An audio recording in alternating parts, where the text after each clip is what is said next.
9월의 첫 주죠. 9월을 우리가 영어로 September 이렇게 이야기하죠. September.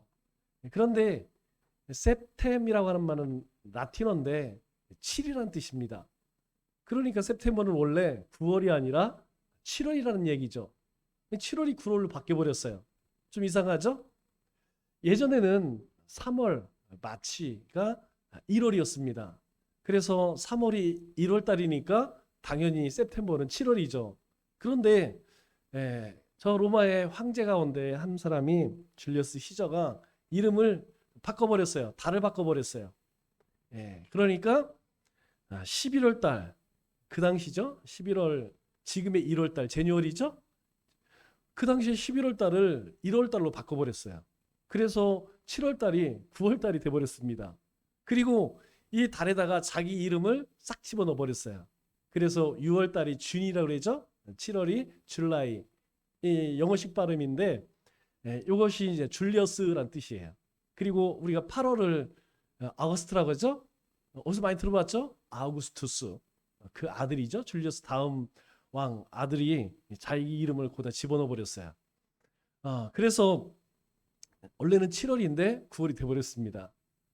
그런데 9월 하면 우리가 흔히 이제 가을이 시작됐다 이렇게 이야기를 하죠.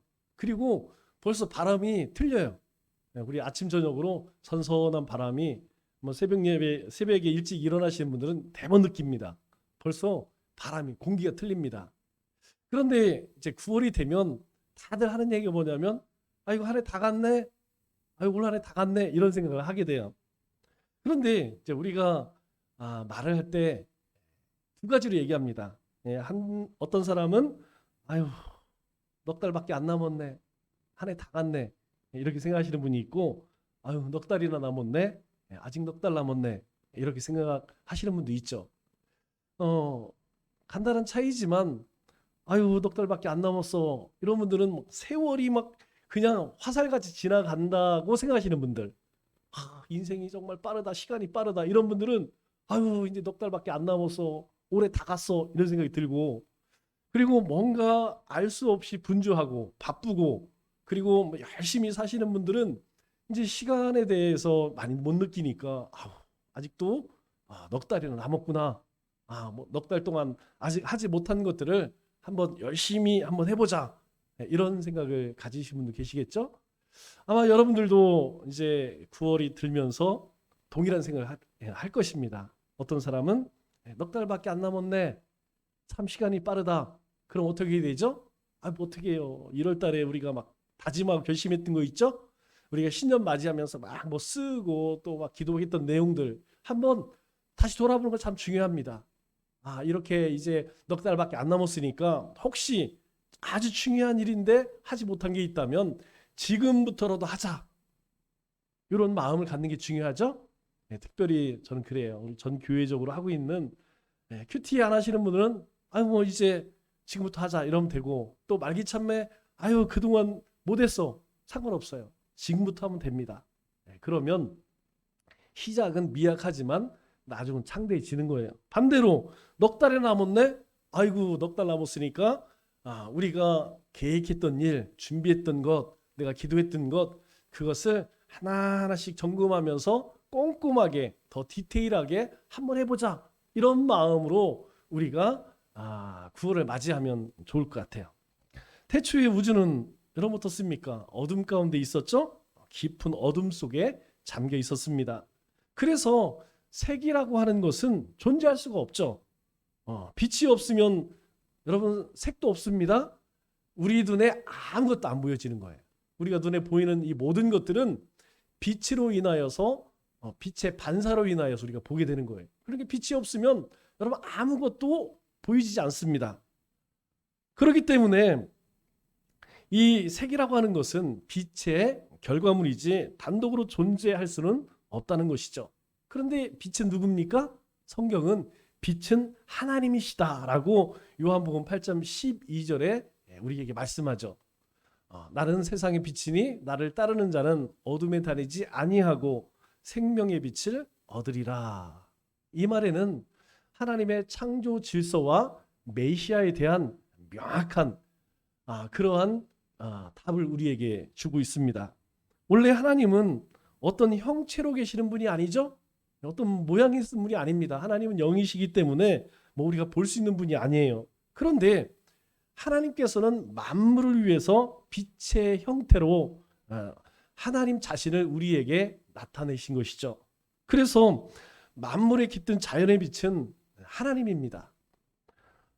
우리는 이것을 조금 어려운 말로 우리 공부했잖아요. 우리 요리 문답을 공부했고 또 뭐 이렇게 제자하시는 분들도 잘 아시겠지만 이런 것을 일반 계시라고 이야기해요. 일반 계시.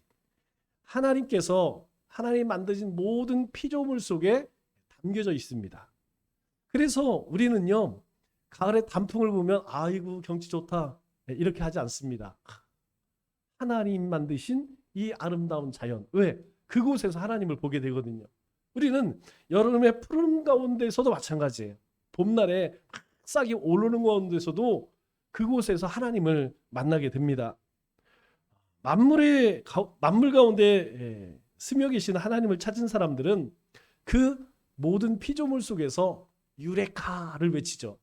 여러분, 유레카가 무슨 뜻이냐면 아르키메데스라고 하는 수학자가 질량에 대해서 연구를 하는데 그 당시에는 뭐 처음이니까 잘 모르잖아요.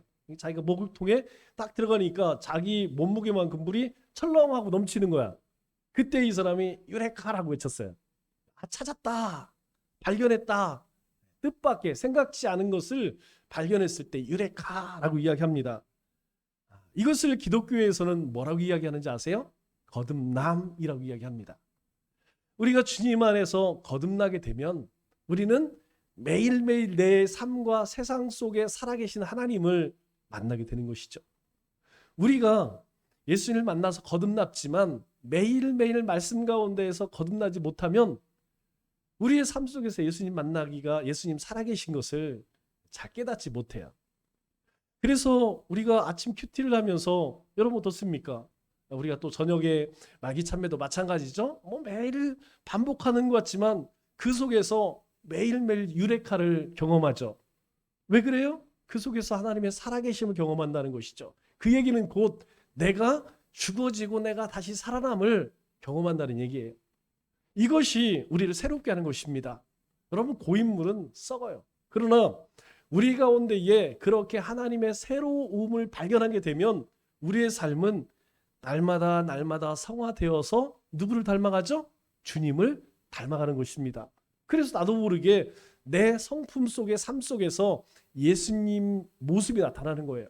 우리의 언어가 바뀌어지고 우리의 행함이 바뀌어지고 우리의 마음이 바뀌어지는 것이죠. 오늘 본문은 뭐 우리가 다 알고 있는 유명한 씨 뿌리는 농부의 비유입니다. 이 비유는 하나님의 나라를 씨 뿌리는 농부에 빗대죠. 농부가 씨를 뿌리러 나갔고 서로 다른 네 종류의 땅에 떨어진 씨는 열매의 정도에 따라서 각각 차이를 보입니다. 우리 3절로 7절 말씀을 보니까 씨 뿌리는 자가 뿌리러 나가서 뿌릴새 이렇게 뿌립니다. 더러는 길가에, 더러는 흙이 얇은 돌밭에, 더러는 가시떨기에. 막 씨를 뿌렸는데 거기에 떨어짐에 이렇게 이야기해요. 떨어짐에, 그곳에 떨어졌다. 비교적 단순한 이 비유는 세 가지 관전 포인트를 가지고 있습니다. 그런데 요 각각의 관점에 따라서 이 비유의 의미가 완전히 달라져요. 그 각각의 포인트가 무엇이냐면 씨와 땅과 농부라는 것입니다. 먼저 씨의 관점에서 보자면 이 씨는 엄청난 씨예요. 8절에 보니까 이렇게 이야기하죠. 더러는 좋은 땅에 떨어짐에 뭐가?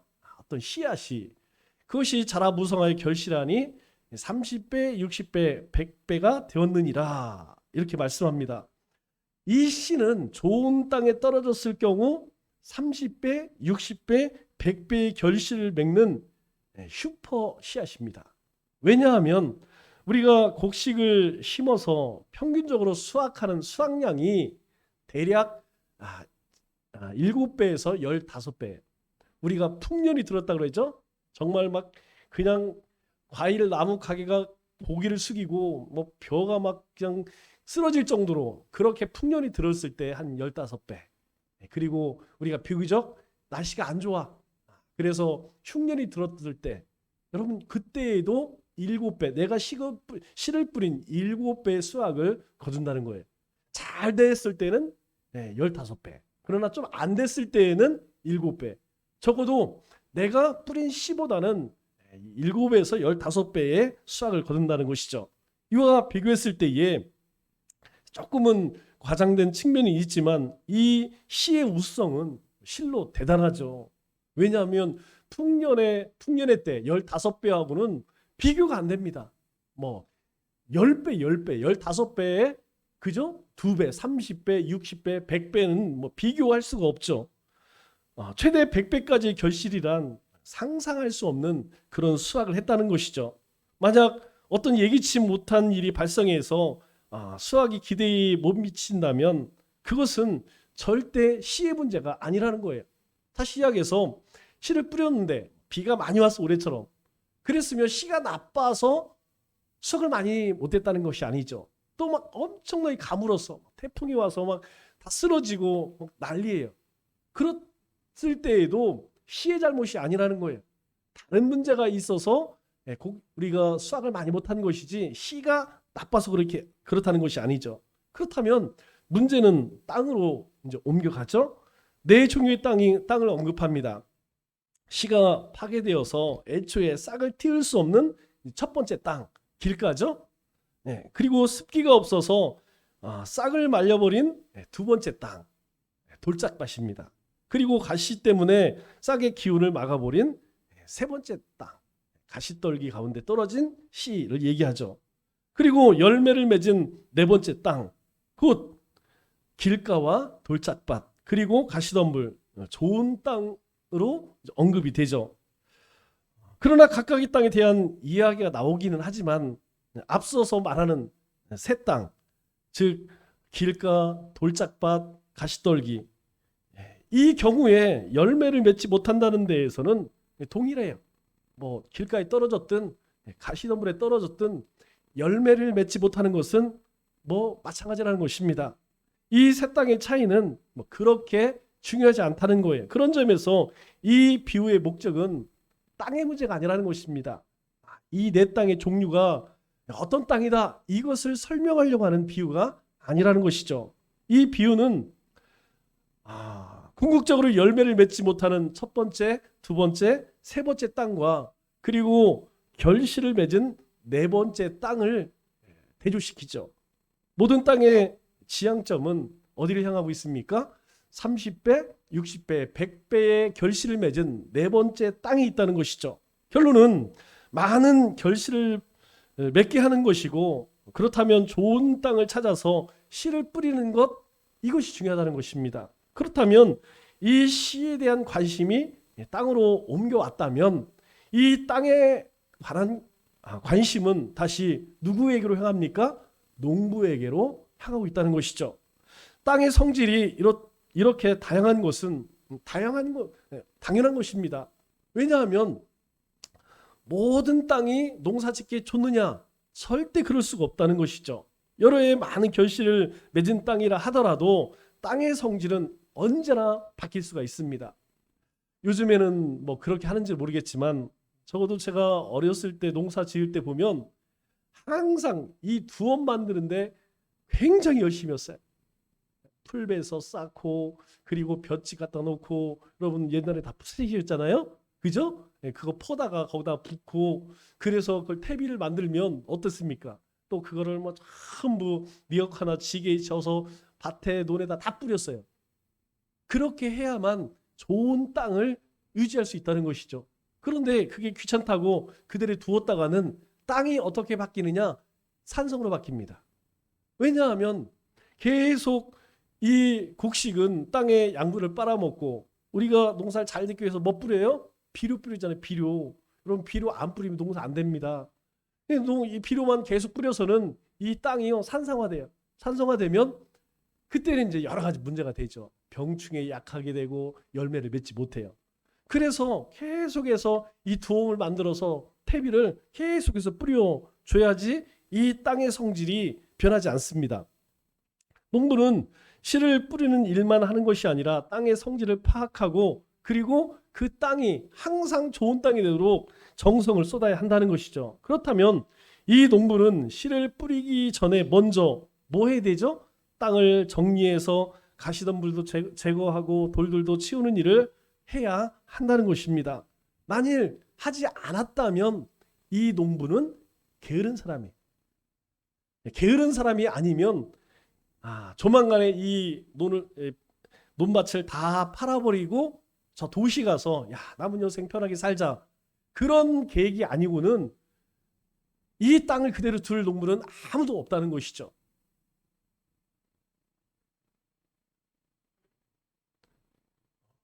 그렇기 때문에 농부는 아무 준비 없이 아무 곳에나 씨를 뿌려서 그 좋은 씨를 낭비할 이유는 전혀 없다는 것입니다. 그러면 농부의 이 꿍꿍이를 알기 위해서 당시 이 중동 지역의 농경법에 대한 이해가 필요하겠죠. 다양한 농경법이 있기는 하지만 당시 이 팔레스타인 지역에서 씨를 뿌리니에 쟁기를 하는 것이 일반적인 관습입니다. 우리하고는 차이가 있죠? 우리는 농사를 짓기 전에 뭐 하냐면 먼저 논을 갈아엎고 밭을 갈아엎고 이랑을 만들어서 거기다 씨를 뿌리죠. 그리고 반드시 요즘에는 비닐을 쳐야 됩니다. 비닐을 안 치면 풀하고 전쟁에, 여러분 풀하고 전쟁에 이길 사람은 아무도 없습니다. 농사가 왜 있는지 아세요? 풀과의 전쟁에서 정말 힘들어요. 뽑아도 아주 그냥 곡식은 잘 자라지 않는데 풀은 얼마나 자라는지. 그래서 매일 예전에 보면 부모님들은 뭐 하냐면 호미 들고 포 뽑고 있어요. 안 그러면요 이건 뭐 농사가 되질 않습니다. 그런데 이 중동 지역은 반대예요. 씨를 뿌린 다음에 기경을 합니다. 갈아엎는다는 것이죠. 먼저 땅을 고르지 않은 채 이 씨를 뿌리는 이 농부의 모습은 이 중동에서 이 이스라엘 지역에서 파종하는 아주 일반적인 전형적인 그런 모습이죠. 우리가 요즘 말로 이야기하면 직파재배라고 합니다. 직파재배.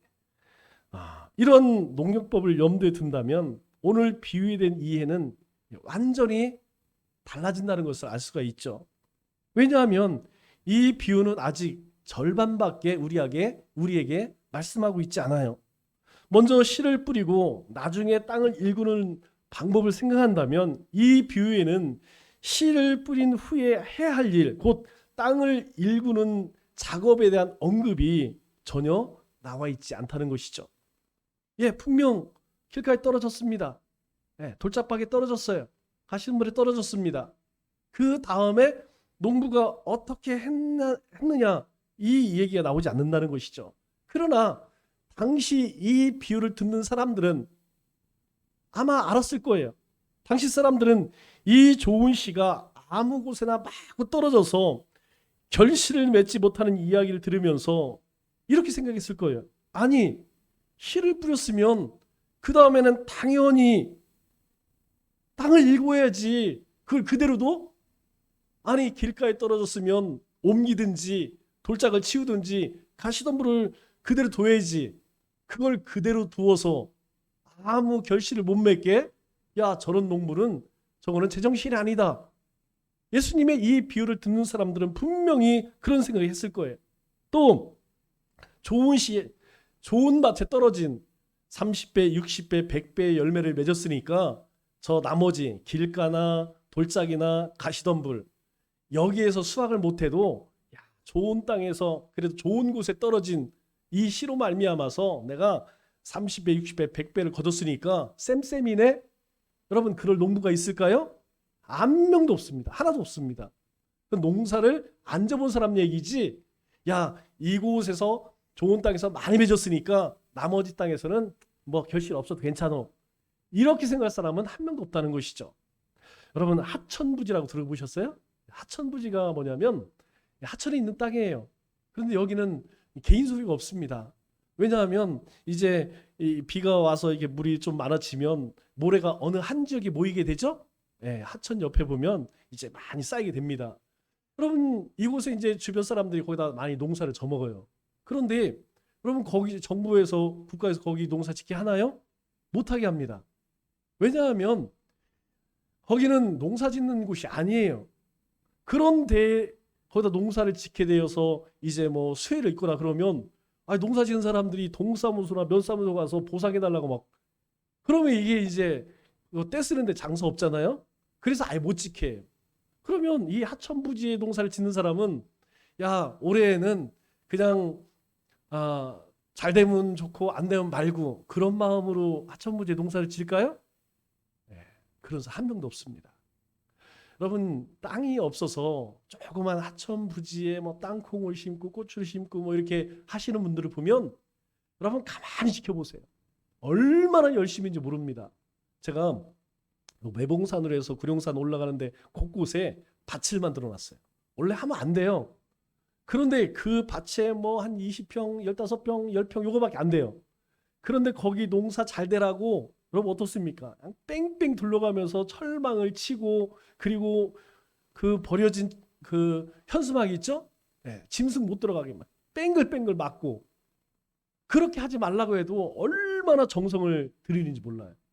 농사 짓는 사람들의 마음이라는 거예요. 그냥 설렁설렁 그렇게 농사 짓는 사람 없다는 것이죠. 마찬가지로 이 농사꾼이 여기에서는 좋은 땅이 떨어졌으니까 여기는 30배, 6배, 100배의 결실을 맺어. 다른 데에서는 뭐 길가에 떨어지고 뭐 돌밭에 떨어지고 저것들은 그냥 포기해버리자.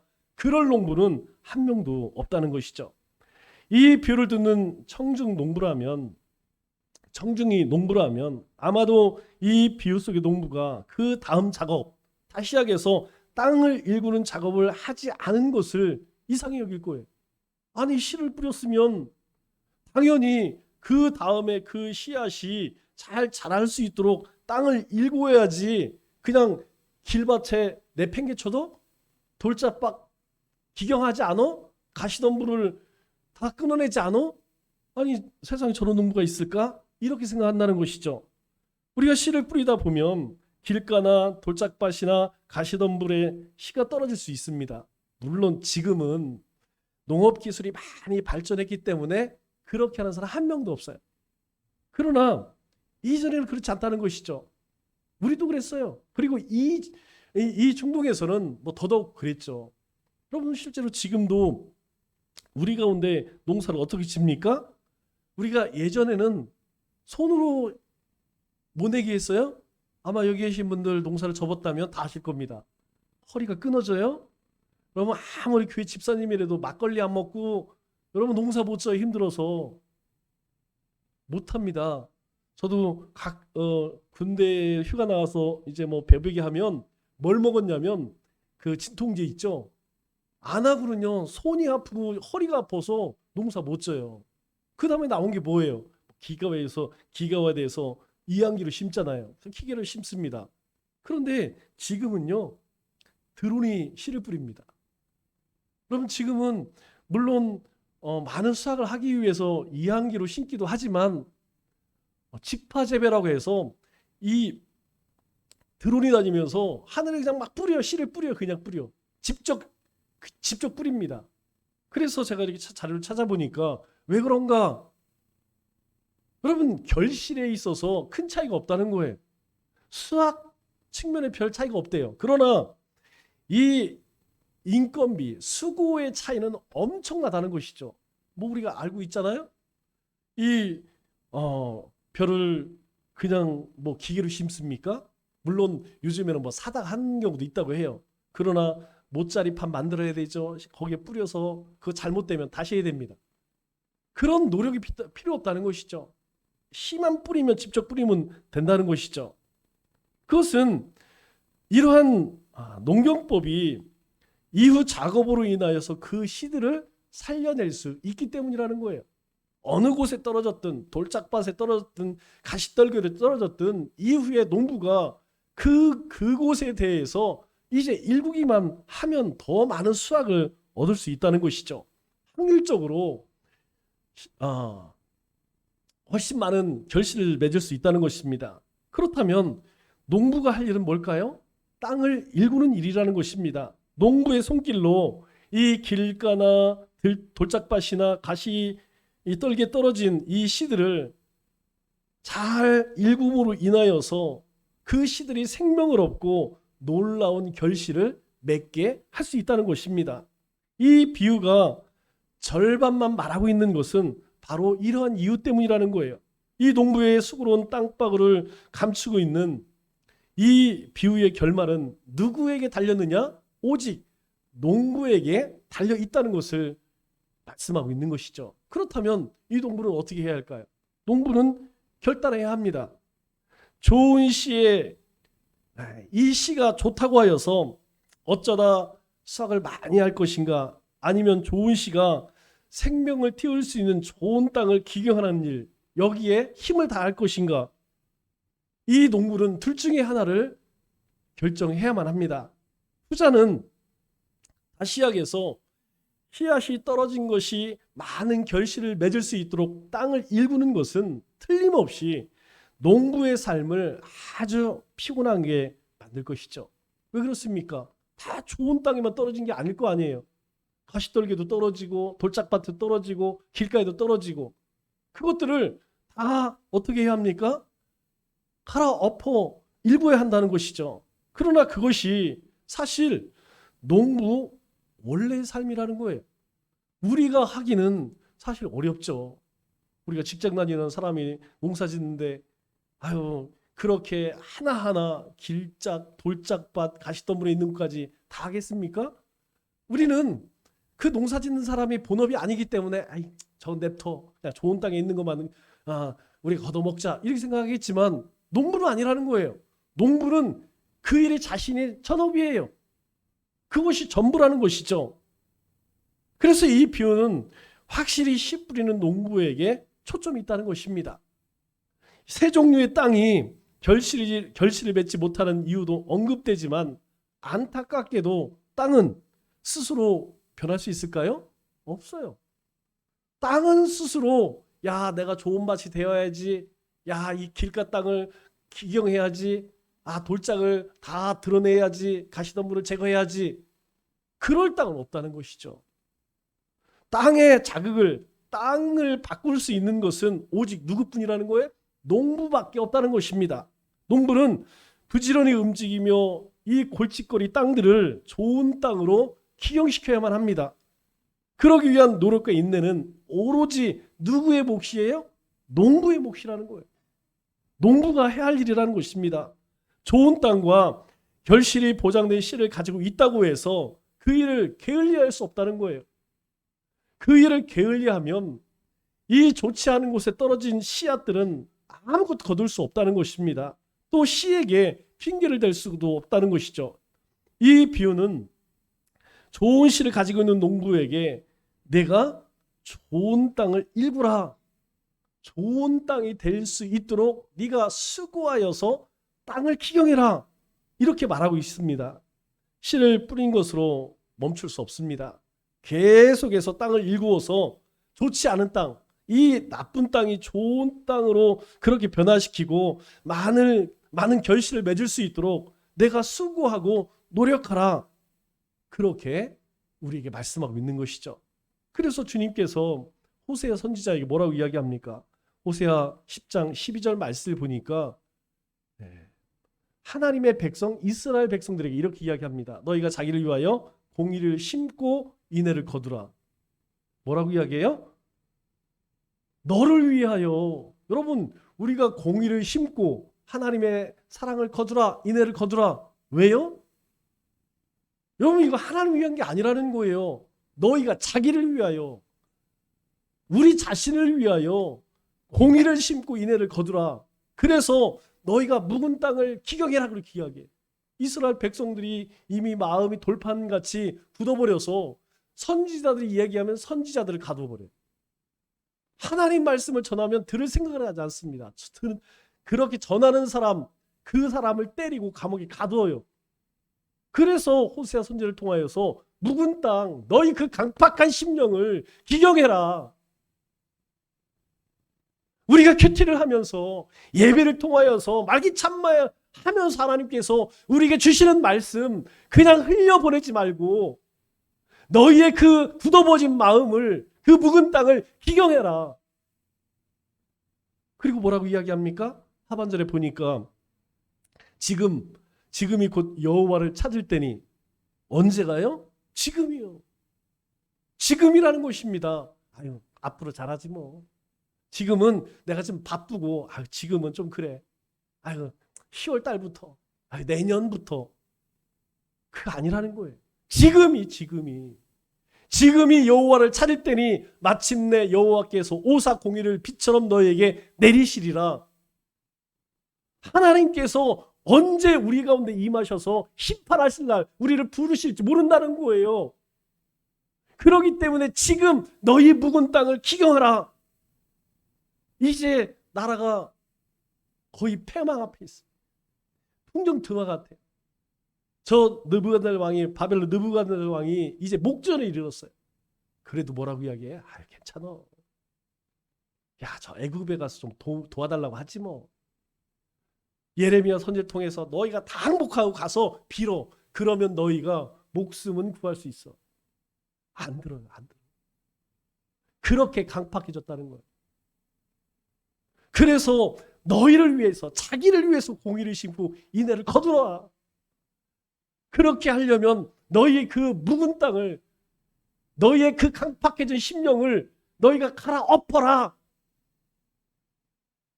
이 비유는 30배, 60배, 100배 열매를 맺고 평생 일하지 않고 놀고 먹고 사는 삶을 이야기하는 것이 아닙니다. 내가 100배의 결실을 맺었으니까 이제 남은 삶은 편안하게 지내자. 이거 얘기하는 게 아니라는 것이죠. 농부란 계속해서 땅을 일구는 사람입니다. 단지 그 기쁨을 얻기 위한 농부의 이 고된 삶을 오늘 비유는 우리에게 말씀하고 있어요. 그런 열매를 맺기 위해서 그 좋은 땅으로 만드는 것, 그 일은 누가 해야 한다는 것입니까? 농부가 해야 한다는 거예요. 오늘 우리의 삶 가운데에 하나님께서 구원의 은혜를 주실 때 여러분 어떻게 얻었습니까? 하나님의 은혜로 우리가 구원을 얻었어요. 오늘 우리가 하나님의 거룩한 하나님의 자녀로 살아가는 것, 누구의 은혜입니까? 하나님의 은혜라는 것이죠. 그러나 그 삶을, 그 구원을 얻고 그 놀라운 은혜를 얻은 그 삶을 변화시켜 나가는 것은 누가 해야 한다는 거예요? 우리가 해야 된다는 거예요. 내가 해야 한다는 것입니다. 누가 해주는 거 아니에요. 우리가 하나님의 말씀을 드렸다면, 하나님의 감동이 우리 가운데 있다면 우리의 삶을 기경해야 할 것은 바로 내가 해야 한다는 것이죠. 나쁜 땅을 좋은 땅으로 만들고 좋은 땅이 나쁜 땅이 되지 않도록 애쓰는 것은 말로 다 할 수 없이 힘겨운 일입니다. 여러분, 내가 작년에 했으니까 올해는 안 해도 되지? 천만의 말씀. 지난달에 반 맸으니까 이번 달에는 매지 말까? 안 된다. 여러분, 신앙생활도 똑같아요. 믿음의 삶도 똑같습니다. 우리가 매일매일 하나님이 부어주시는 그 은혜와 축복과 그 역사, 살아계심을 경험하지 못하면 예전에 내가 옛날에는 이것도 했고 저렇게 했고 내가 이러한 엄청난 하나님의 은혜로 살았는데, 여러분, 신앙은요, 믿음은 절대 그럴 수 없다는 것이. 매일매일 내가 하나님 앞에 몸부림치지 않으면 우리의 삶에 거둘 수 있는 것은 아무것도 없다는 것입니다. 그러나 농부는 그 일을 해야 합니다. 농부가 그 일을 하지 않으면 아무리 좋은 씨라 할지라도 거둘 수 있는 게 없어요. 우리가 하나님의 자녀로서 하나님의 자녀로 살아가기 위해 부단히 애쓰지 아니하면 우리 가운데의 큐티를 통해 얻어진 말씀, 예배를 통해 얻어진 말씀, 말기 참배를 통해 얻어진 말씀에 열매를 맺을 수 있느냐? 없다는 거예요. 열매는 없다는 거예요. 그러므로 농부는 선택해야 합니다. 좋은 땅에 떨어진 씨로 만족할 것인가? 아니면 다른 땅들에도 좋은 땅으로 만들어 수고로움에 참여할 것인가? 선택은 쉬운 일이 아니죠. 여러분, 선택은 고통스러운 일입니다. 아마 오늘 여러분들이 주일 가운데 올 때에 어떤 사람은 이런 고통스러운 결단을 하고 온 사람이 있을 거예요. 오늘 집안에 일이 있는데, 내가 몸이 불편한데, 내가 하지 않으면 안 될 일이 있는데, 그러나 이것을 포기하고 하나님을 선택했기 때문에 우리는 거룩한 예배자가 될 수 있는 거예요. 그래서 선택은 항상 힘든 것입니다. 이따금 선택의 결과를 장담할 수도 없어요. 우리가 선택했다고 하여서 어떤 것을 선택하였다고 해서 항상 좋은 결심만 있느냐? 그렇지 않을 때도 있다는 것이죠. 좋은 선택으로 더 좋은 것을 얻기를 원하지만 여러분 그렇지 못할 때도 굉장히 많아요. 왜 그런지 모르겠습니다. 그러나 시간이 지나고 나면 다르다는 것이죠. 많은 사람들이 기도하며 낙심해요. 기도 응답받지 못해서 도대체 하나님은 왜 내 삶 가운데 하지 않나? 그래서 기도를 포기합니다. 심지어는 믿음의 삶조차 포기합니다. 아이, 교회 나가나 안 나가나 뭐 큰 차이가 없네. 이 교회 나가도 뭐 별거 없고 안 나가도 별거 없고. 그래서 신앙생활 제대로 안 하는 사람들 우리 주변에 수없이 많아요. 상황이 나빠진다면 그것은 어리석은 선택이 될 것입니다. 그러나 우리가 이때 다시 생각해 봐야 돼요. 여러분 결과가 좋다는 것이 무엇입니까? 열매가 있다는 것이 무엇입니까? 더 많은 이익을 얻는다는 것, 여러분 무엇을 의미합니까? 우리가 선택을 통해서 진정 얻고자 하는 것이 무엇일까요? 단순히 우리 눈앞에 있는 것, 눈앞에 이익, 눈앞에 영광, 뭔가 손에 쥘 수 있는 것, 그것 때문일까요? 아니라는 것이죠. 이 선택이 더 많은 고통과 어려움을 가중시킬 수 있지만 그 고통과 갈등의 과정을 넘어서 결국 옳은 길을 선택한다면 그만큼 우리의 삶에 기쁨이 있고 보람이 있다는 거예요. 여러분 신앙생활을 누구 위해 할까요? 아니에요. 누구 보이기 위한 거 아닙니다. 그러나 우리가 하나님을 바라고 하나님 주신 믿음을 붙들고 말씀 안에 살아가면 우리 안에 뿌듯함이 있어요. 내가 이전에 하지 못했는데 이제 내가 순종할 수 있게 되었구나. 내가 예전에 이 정도쯤 일이면 아무렇지도 않게 그냥 주님 예배하는 것이 아니고 세상 일 보러 가는데 내가 이제 결단을 하고 예배자가 되었구나. 기도자가 되었구나. 헌신자가 되었구나. 이전 같으면 내일 바쁘다고 교회 일 하지 않았을 텐데 이제는 그거 내팽개치고 내가 주님 몸된 교회를 섬기게 되었구나. 이전에는 자신이 없어서 전도하지 못했는데 이제는 그래도 개미만한 목소리라도 예수 믿으세요. 말할 수 있게 되었구나. 그런 보람이 기쁨이 우리 가운데에 넘쳐난다는 것이죠. 그 보람을 성경은 뭐라고 이야기합니까? 행복이라고 이야기합니다. 그렇게 선택해서 얻은 보람을 성경은 참된 행복이라고 이야기해요. 이 행복은 단순히 마음의 평안이나 통일을 통해서 얻어지는 것이 아니라 스스로 좋은 선택을 통하여서 얻어진 결실이라는 것이죠. 이 비유 속의 농부는 땅들에게 희망을 주는 사람입니다. 길가는요 절대로 뿌리를 내릴 수 없습니다. 득시 말라버려요. 돌밭에 물이 없어 죽을 수밖에 없습니다. 가시덤불 조금 자라다가 죽어버려요. 자랄 수가 없습니다. 그러나 농부의 수고는 그 땅을 완전히 바꿀 수 있다는 거예요. 너희들도 좋은 땅이 될 수 있다. 그렇게 말할 수 있고 또 그것들이 좋은 땅이 되도록 최선의 노력을 다하게 된다는 것이죠. 그러므로 이 비유는 너희가 농부라면 무엇을 해야 하는지 너희의 행복이 어디 있는지 우리에게 묻고 있다는 것입니다. 농부는 결코 나쁜 땅을 탓할 수 없다는 겁니다. 하나님, 저는 가진 게 없네요. 저는 건강도 없고요. 젊음도 없습니다. 결코 이것으로 우리의 삶을 탓할 수 없다는 것입니다. 나쁜 땅은 농부의 과제입니다. 돌들을 드러내고 가시덤불을 뽑아야 하는 일은 농부의 몫이라는 거예요. 우리 가운데 하나님이 주신 그 거룩함과 사명자의 삶을 살아가는 걸림돌이 있다면, 돌짝이 있다면, 가시덤불이 있다면 그것을 기경해야 할 몫은 누구의 몫이라는 거예요? 나의 몫이라는 것입니다. 농부는 언제나 새롭게 땅을 일구어야 합니다. 왜 그렇습니까? 그가 가진 좋은 씨를 낭비하는 것은 지극히 어리석은 일이기 때문이라는 것이죠.